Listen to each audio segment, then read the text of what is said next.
Does it matter to you who's you're working with in terms of the process? I mean, you seem to have, you seem to work in a way that allows you to do this. And I don't know whether Stellan, for instance, in this movie does or doesn't. You seem to be like two different energies going on at the same time, which makes it very interesting. But is it hard to do that when somebody else is working in a different way? No, and you know where I learned to understand someone else's process? I did a movie called Losing Isaiah, and I was working with Jessica Lange.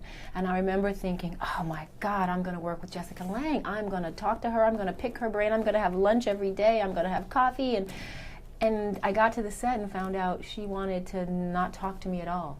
She wanted to keep our characters separate because that was her process. That's how she worked. And as disappointed as I was, I learned to respect the process of others and learned how to work on something even if I don't have the collaboration of the people I'm working with. And so when I do get to, though, collaborate with someone like Billy Bob Thornton or Stellan on this movie, I got to be really close to, and we talked a lot. And when the cameras were rolling, we went into our acting mode. It didn't mean we couldn't have fun and laugh and have dinners and lunches. And I like that better. When we can be friends and then act, but I respect the process of how anybody needs to do it. Is Stellan the easiest going man in the world? I mean, just seems to be. Yeah, he's the coolest. He seems to be his like entire body type, with the kind of like slumped shoulders and everything. I feel like he just is a mountain of easy. Yeah, he's real easy and generous and funny and smart. So how did you guys go about casting him for this? He's just who we wanted. We were, we knew who this doctor was, and he had to be a little bit older than Frankie, and we just thought he's a fine actor. We just he was our guy. He was our. So you just sent him a script and our director sent him a script and called him, and he said, "Oh, I would love to do that, but let me read it first." And he read it and he responded, in a really good way. And then like 2 weeks later, we were doing the movie. And how did your director come on? When we got a script that we all, my three partners, liked, we decided, okay, who's the director going to be? And I saw a movie that he did called Tipping the Velvet for the BBC about lesbian love. Right. And he handled that subject with such grace and elegance and compassion. And I thought, wow, that's the kind of tenderness and the kind of attention to detail and complexity that this movie needs. So we sent him the script, and he loved it. He got it like we got it. He had lots of ideas, of course, all directors do, and they were ideas that we liked as well. We thought, wow, that makes this better. That informs the material. Yes, I think this is a match. So did you just see Tipping the Velvet, or did they send it to you as a sample reel, as for directing? Yeah, one of my agents sent it to me. Because this process was so long that it literally could have been on television. I know. Because it was on BBC. It was kind of famously on British television, and then it finally got here. Yeah. No, eventually. I saw it on the tape. One of my agents, when we talked about the kind of person we were looking for, she said, "I think I have a tape of a director you should take a look at." So I watched it. And how do you like to work with a director on a film like this, but really any of your films, I guess? Well, in this one I had a different relationship because I was also a producer, and I was very close to the material and the script, and I've been carrying this around for so many years. So my input with him was very different than it is when I'm just an actor for hire and the director hires me. There's a different relationship. But for this, I totally respected him. I think one of the things I learned from Warren Beatty is you hire people that you think are right for the job, and then you let them do it. That's what smart people do. So I wanted to be smart. Right. So I let him do what he thought he needed to do. I very rarely had anything to say about what he did as a director because I believed he was right from the beginning. So, but a director like, say, Mark Forster on Monsters Ball. Monsters Ball, does that? I mean, is it a different relationship with a director that gets you to that kind of performance, or this kind of performance in Frankie and Alice, or is it you're just doing your job?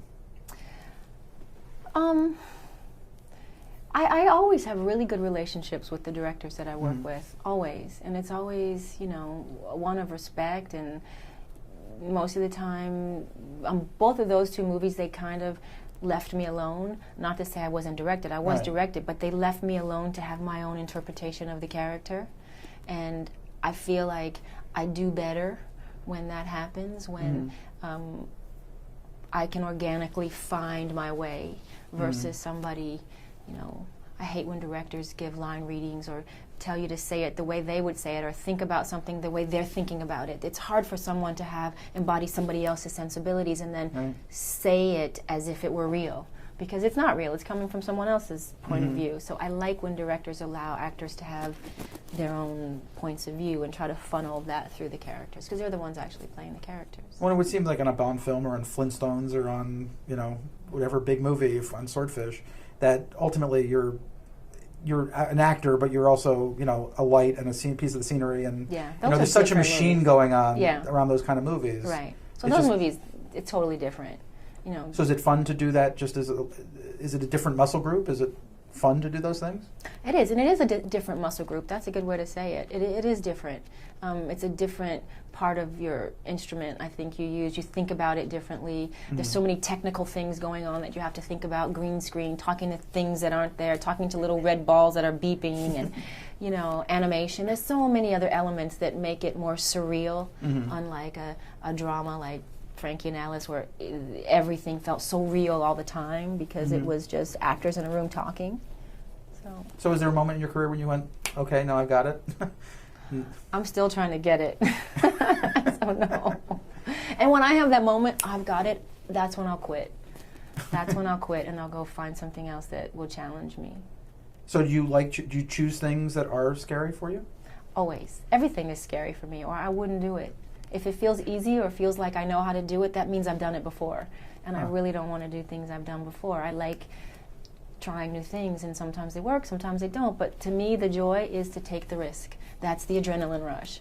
Try something new. This scares the shit out of me. That's why I have to do it. So see what happens. You have an upcoming film that I guess is a thriller about a baby. And what is scary about that for you?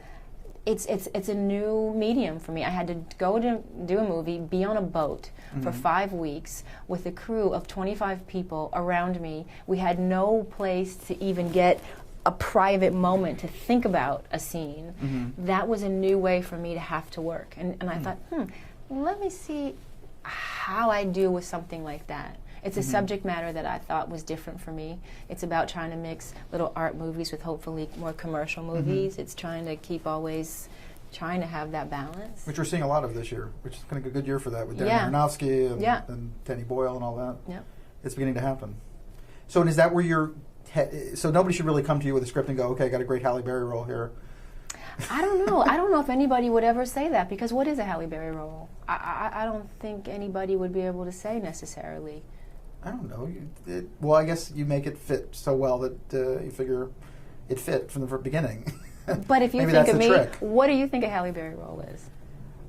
That's a good question. Well, I mean, I guess your looks are always an issue. That's always like the first thing on the table is like, okay, we have, we need to pick one of the 10 most beautiful actresses we have. So we start, that list starts down the road, and now whatever the age is, I guess, fits in some way. I don't think of you as a grandmother. or Santa Claus, or, I can't be Santa? Well, you can eventually. When Tim Allen is done with it. Santa Claus 4. I think that's racial. Well, we have bad Santa. Santa could be a black woman. Black Santa. I think so. Or would it have to be Santess? Or I'm Santa Claus to Nala Ariella, okay? That's true. You're the ultimate Santa Claus. And is that the greatest journey, ultimately? Absolutely, hands down. No it's a pretty question. Easy call, isn't it? That's the no-brainer. There's really nothing else like it. Nothing else more important, nothing else better. No. Well, you've obviously made this movie very important to you for a very long time. Yes. That's a lot of commitment. Yes. Do you think you'll go on another 10-year journey sometime soon? I probably will, not because I want to, but I'm sure I'll have to fight that hard for the next thing. So. But it's worth it. It is worth it. And it must be very exciting to have all this Oscar talk around it.